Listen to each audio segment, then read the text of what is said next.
महान, तो जो गंगा यमुना वायु में थी, इतनी सुंदर थी और नवयुवती ब्रह्मचारिणी। अच्छा, गरीबी से यहाँ वृंदावन में वास उस समय, तो वस्त्र भी ऐसे मलिन वस्त्र। वो स्नान करके यमुना जल लेकर ठाकुर सेवा के लिए अपनी कुटिया के लिए जा रही थी। वो हसन बेग, सो क्या अजीज बेग क्या नाम था उसका, अकबर सम्राट का भांजा था, तो वो आया हुआ था दौड़े पे अपने राजसीले। उसने देखा इतनी सुंदर नारी और ऐसे रह रही। सैनिकों से, मतलब जो उनके सलाहकार थे, उनसे कहा कि ऐसे इतनी सुंदर, चूंकि भागवतिक सुंदरता होती है ना, और ब्रह्मचारिणी और भजन परायण, तो तेज था। बोले इतनी सुंदर और ऐसे रह रही अव्यवस्था में, इनको लाओ ना हमारी सेवा में।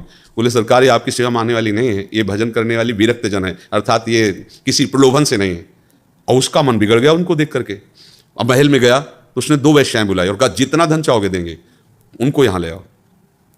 अब बाई जी को अगर प्रभावित कोई कर सकता है तो भगवत चर्चा, वो बड़ी चतुर थी वेश्याएं, आई और ठाकुर जी की चर्चा करना और सुनना और प्रणाम। अब रोज आने लगे। अब जब रोज आ पाओ तो एक परिचय हो जाएगा, फिर 2 दिन 4 दिन एकदम गोल हो जाओ, फिर आ पाओ तो क्या आपका स्वास्थ्य खराब था, क्या आप क्यों नहीं, ऐसे ही उन्होंने किया। तो उन्होंने पूछा कि आपका स्वास्थ्य खराब था, आप क्यों नहीं आई। तो उन्होंने कहा कि हमारे यहाँ एक बहुत बड़े संत आए हुए हैं, हम उनकी सेवा में थी और मुझे लगता है आपको भी दर्शन करना चाहिए।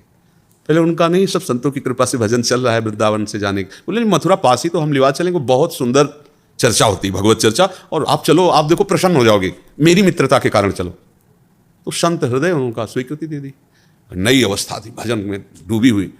जे गई तो महल में बताया कि यहाँ, तो उनको लगा कि संत का महल और झोपड़ी से बराबर रहता है, जहाँ प्रभु रख दें, जैसे तो शायद होंगे धनी मानी जन, उनका आदर करके अंदर रख ले। जो ये अंदर हुई तो बाहर से साकल लगा दी। और अंदर जब तो देखा वो वही उनका भांजा खड़ा हुआ था। दृष्टि देखते, काम की दृष्टि और सामान्य दृष्टि में अंतर होता है। माताओं बहनों में इतनी विवेक शक्ति होती है, एक दृष्टि में पहचान लेंगे गंदी दृष्टि से देख रहा है या अच्छी दृष्टि से देख रहा है। उन्होंने देखा और उनका सुनो, बड़े प्यार से कहा ये जीवन राधा वल्लभ लाल को समर्पित है, आगे कदम मत बढ़ा देना, नहीं तो तुम्हारा अमंगल हो जाएगा, तुम हमारा तो कुछ नहीं कर सकते।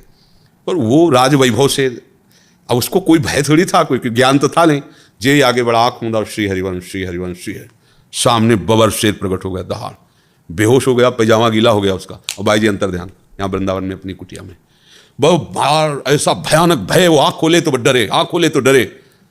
सब लोगों का ये बाई जी का चमत्कार है, उनके पास उनको लाए और कहा क्षमा कर दीजिए।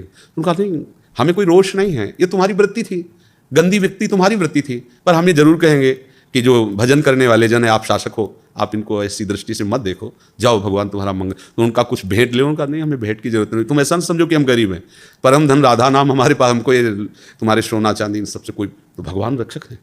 ऐसा नहीं, आज तक ऐसा बाहरी दिखावे में हो जाएगा। अगर आप में पूर्ण भगवत निष्ठा है और पूर्ण भगवत, तो ऐसा कोई सीम की चाप सके को तासु बड़ रखवार रमा। 1-2 शास्त्रों हुई है, शास्त्रों।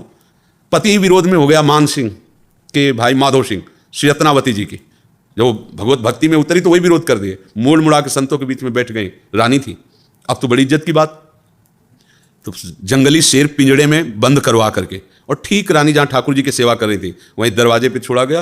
वो ऊपर बालकनियों में चढ़े हुए सब वो सैनिक देख रहे थे जो लाए थे सिंह को, और जे ही उनका पिंजड़ा खोला गया, सिंह दहाड़ कर निकला। तो दासी जो उनकी सेवा में, उनका महारानी शेर, तो उन्होंने मुड़ के देखा, बोले सिंह नहीं नरसिंह, मेरे भगवान आ रहे हैं। वही पूजा की थाल लेकर नजदीक गई, तिलक लगाया, आरती की, माला पिलाया, गाय के बछड़े की तरह खड़ा रहा हो शेर, और बस घूमा, मारी छलांग, तो जो लाए थे ना बालकनियों में खड़े थे, फाड़ के फेंक दिया सबको और निकल गए। कोई ऐसा कैसे हो सकता है? हाँ, हमारी शरणागति ठीक नहीं है, हमारे आचरण ठीक नहीं है, तो बाहरी दृश्य में आप कह सकते देखो ये संत है, या ये देखो वो घटना हो गई, उसकी आंतरिक वृत्ति भगवान देखते हैं। आज तक कभी ऐसा नहीं हुआ कि कोई भगवान के मार्ग में चले और अनाथ जैसा उसका व्यवहार हो जाए। हाँ, इस बेस का दुरुपयोग करेंगे, अंतर से हम गलत होंगे तो चौड़े पे हमें दंड मिलेगा, भले हम उसमें निरपराध हों जिसमें दंड मिल रहा है। समझना, बाहर से लग रहा है बिल्कुल 100% नहीं किया, लेकिन वो भीतर का जो पाप है ना, वो चौड़े पे बिना अपराध के अपराधी मानकर दंड दिया जा रहा है। भगवान के विधान में कहीं कमी नहीं, पक्का समझ लो।